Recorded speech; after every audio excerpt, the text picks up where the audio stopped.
Joining me now to discuss this is a giant of broadcasting, former Fleet Street editor and Talk Radio star, Mike Graham. So, Mike, welcome.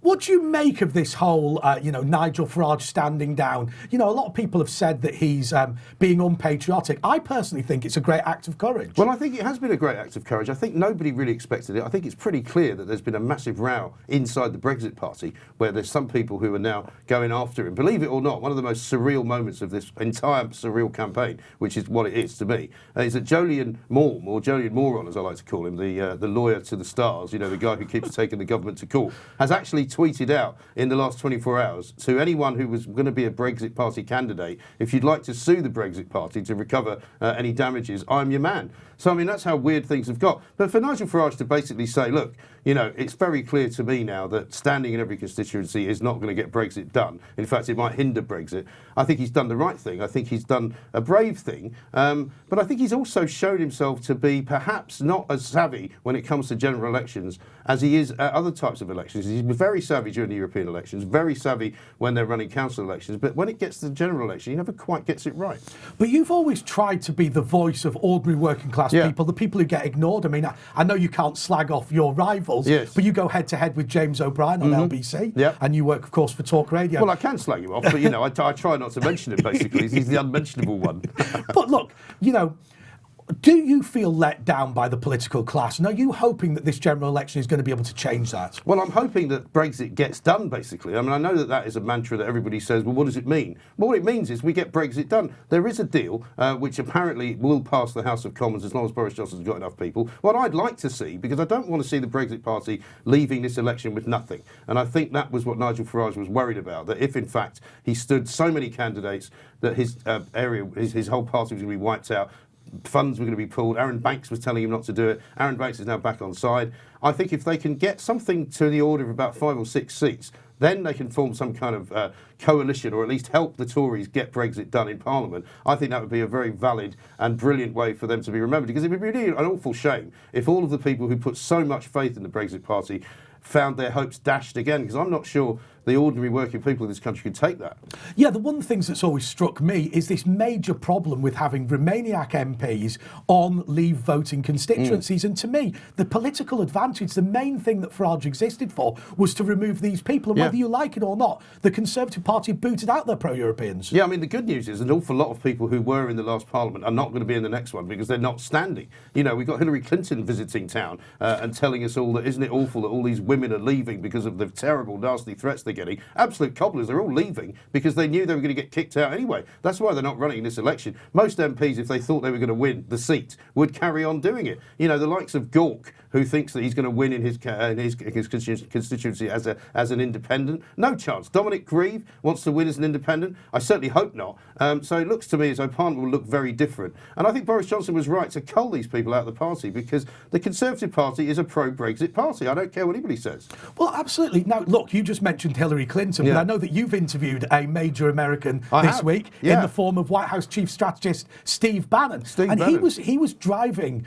He was making the point that, look, there is an attempt to stop Donald Trump and there is an attempt to stop Brexit, and we need to drain both swamps. Yes. You know, that is important, right? It is. And also, when you get Donald Tusk on his final kind of speech before he leaves office, actually saying, you know, there's still time to stop Brexit, what that tells you is all of these people like Joe Swinson and Grieve and all the others, Steve Doughty, who went to Brussels to talk to the EU Commission to tell them, oh, by the way, you know, if you just keep stalling, we might be able to save this yet. Shows you what traitorous behaviour has been going on. It shows you what Donald Tusk really is all about. And he said, bizarrely and laughably for me, oh, I couldn't have said this when I was properly in office because it might have seemed that I was a bit biased. Oh, really, Donald? You know, so now he's trying to interfere in our election. Funnily enough, we didn't hear any of the same people who moaned about Donald Trump telling Nigel Farage that they should do a deal with Boris Johnson. We don't hear any of them saying, oh, why is Donald Tusk getting involved in our internal country's election process?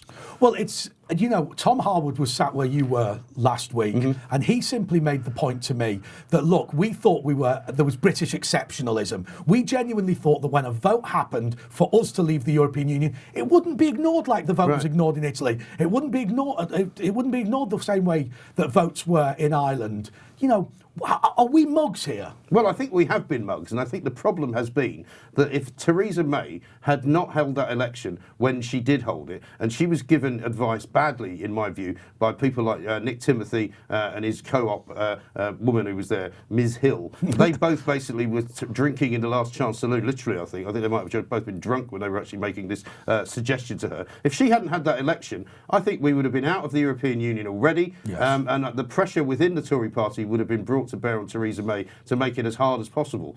But she managed to screw that whole thing up. And so we are where we are. And I think we have been let down. But finally, I think Boris Johnson is a guy that can make stuff happen. And I think Dominic Cummings is way too clever for any of the other people.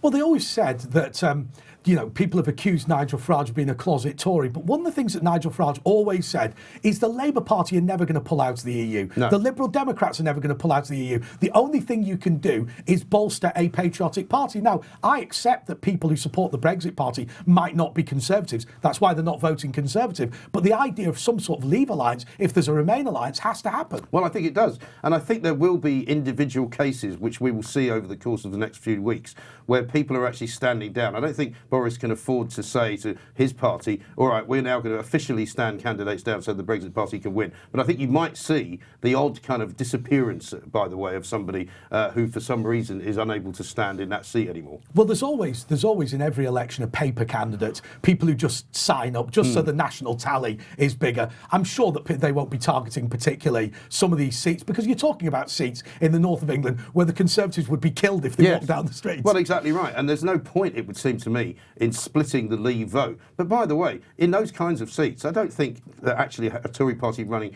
a candidate would do much difference anyway, make much difference or do much harm, because there's not many people going to vote for them in any event.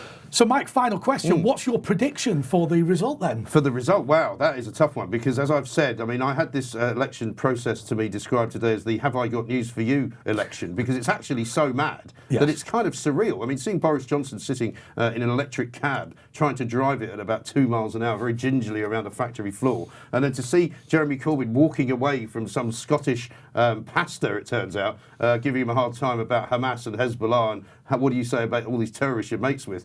You know, you just don't know what's going to happen next. I think there will be a Tory majority. I think it will be of the order of about 15. I don't know why I have that number in my head. And I think with the Brexit Party, 5, I'm going to say, that's going to be a majority of 20. I've seen all sorts of things. I've seen a majority of 100. You know, I don't think it's going to be that big. I think it's going to be much closer than everybody thinks. But I would say 15 to the Tories and another 5 from Brexit, and we're done. Well, of course, you've forgotten the DUP, 10. They're not coming back. They are not coming back. They're gone. They are a hardy political party. I mean, I've always said, one of my great theories is that Boris deliberately sacked all of those 21 rebels on the basis not to get rid of them, but to basically say to the DUP, you can't help me anymore, so I'm going to do what I like. Yeah. And I think that's what happened. Well, Mike Graham, Talk Radio star and former Fleet Street journalist, absolutely amazing, voice of the ordinary working class patriotic people.